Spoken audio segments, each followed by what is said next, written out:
দেখো দেখো আমাদের মিঠাই রানী ট্রায়াল রুমে বসেও কিন্তু নাচ করতে ভুলছে না, সারাক্ষণ মোটামুটি নাচ করে চলেছে।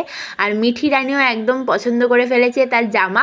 তো ব্লগটা শুরু করছি মামাবাড়ি থেকে। আজকে ছিল রবিবার, আর সন্ধেবেলায় আমরা ঠিক করলাম এই কুচে কাচাদের নিয়ে যাওয়া হবে মলে।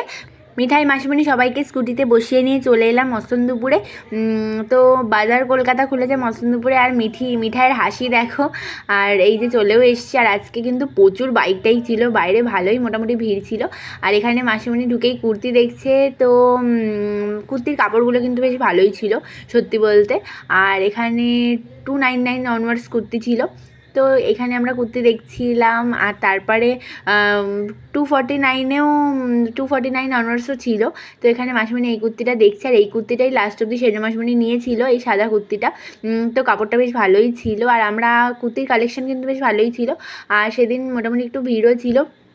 এখানে মিঠি রানী ঘুমিয়ে পড়েছে, আর ওকে ডেকে ডেকে তোলার চেষ্টা করা হচ্ছে। একটুখানি ঘুরতে এসে যদি ঘুমিয়ে পড়ে তাহলে তো কিছুই দেখতে পাবে না। আর আমরা উপরে চলে এসেছি এখানে কিডস সেকশনে। আর মিঠাইয়ের জন্য জামা দেখা হচ্ছে। আর মিঠাই এই নিয়ন কালারের এই টপটা চুজ করেছে, অফ শোল্ডার একটা টপ। তো দেখো মিঠাই একদম মুখে জড়িয়ে নিয়েছে, খুব পছন্দ হয়ে গেছে ওর।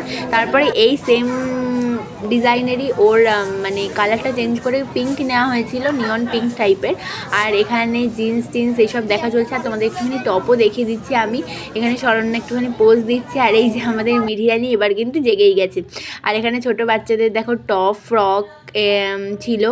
আর তুমি কি দেখো মিঠি রানী আবার ঘুরু ঘুরু করছে। আর ও জামা কিনতে চাইছে, ও পছন্দ করছে জামা টামা। আবার মিঠাই দুটো জিন্সের মধ্যে এখন খুবই কনফিউজ যে কোনটা নেবে। ওর পছন্দ পিঙ্কটা, আমরা বলছিলাম এই পিঙ্ক কালারের টপের সাথে এই স্টার দেওয়া জিন্সটা বেশি ভালো লাগবে, কিন্তু ওর পিঙ্ক কালার খুবই পছন্দ হয়ে গেছে, ওটাই নিতে যাচ্ছে। আর ট্রায়াল রুমে চলে এসেছি ওকে ট্রায়াল দেওয়ানোর জন্য। আর এখানে এসে যা নাচ শুরু করেছে, বাপরে বাপ, একদম সেই শ্রীদেবীর মতন নেচে চলেছে। তারপর তো শপিং হয়ে গেল। আর এই জামাটা দেখো একদম সেই আগেকার দিনের বাচ্চাদের সেই জামা হতো ওই টাইপের লাগছে, লাল জামাটা। আবার গলায় পুঁথি পুঁথি দেওয়া ছিল কলারে। আর এখানে বাচ্চাদের জামা দেখো। আর মিঠি এখন খুশি হয়ে গেছে, সে জামা পছন্দ করছে, আবার জামার সাইজ দেখতে চাইছে। ছোটো মানুষ হলে কী হবে, ও সব বোঝে।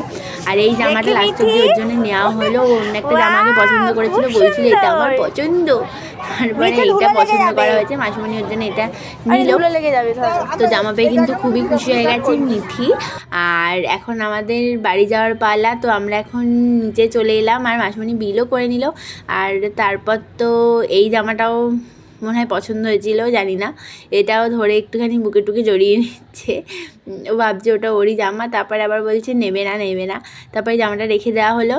তারপর তো নিচে চলে এসেছি। আর মিঠি রানীকে দেখো কত কিউট লাগছে। আর এখানে আমি একটুখানি ড্রেসও দেখছিলাম। তো ড্রেস খুব বেশি ছিল না কালেকশানে। তো যাই হোক, এখানে আমরা আবার ফুচকা খেতে দাঁড়িয়ে পড়েছি বেরিয়ে। আর বাড়িতেও চলে এসেছি স্কুটি করে। আর হালকা হালকা বৃষ্টি পড়ছিল বাইরে, খুবই স্লিপ ছিল রাস্তা, খুবই সাবধানে সাবধানে গাড়ি চালিয়ে বাড়িতে চলে এসেছি। আর এখানে আমাদের মিঠি আবার বিস্কুট খাচ্ছে। আর মিঠির জামাটা দেখো একদম প্রিন্সেসদের মতন, খুবই কিউট। আমি ওকে এই জামাটার কাছে চাইলাম, কিন্তু আমাকে দিল না। তো যাই হোক, আমার আর এই জামা হবেও না, পরজন্মে যদি হয় তখন পরবো অবশ্যই। তো যাই হোক, তারপর তো একটু রিলস করছিলাম আমি বাড়িতে বসে। আর এবার তো বাড়ি যাওয়ার পালা। তো ওই বাড়িতে সেদিন দুপুরে হয়েছিল পোলাও আর মাংস, তো সেটা দিয়েই রাত্রে ডিনার করে চলে এলাম বাড়ি। তো আজকের ভ্লগটা এই অবধি, দেখা হবে অন্য কোনো ভ্লগে, ততক্ষণের জন্য টাটা। আর তোমরা সবাই আমার চ্যানেলটাকে একটু ফলো করে দিও। আর মিঠি দেখো এখানে আবার মেঘের কোলে নাচ শিখেছে, তো সেটাই আমাদের নাচ করে দেখাচ্ছে। মিঠাই নতুন নতুন নাচ শিখছে কয়েকদিন হলো, তো মিঠি সেটা দেখে দেখেই শিখে ফেলেছে, ভাবো কত ট্যালেন্ট। তো টাটা।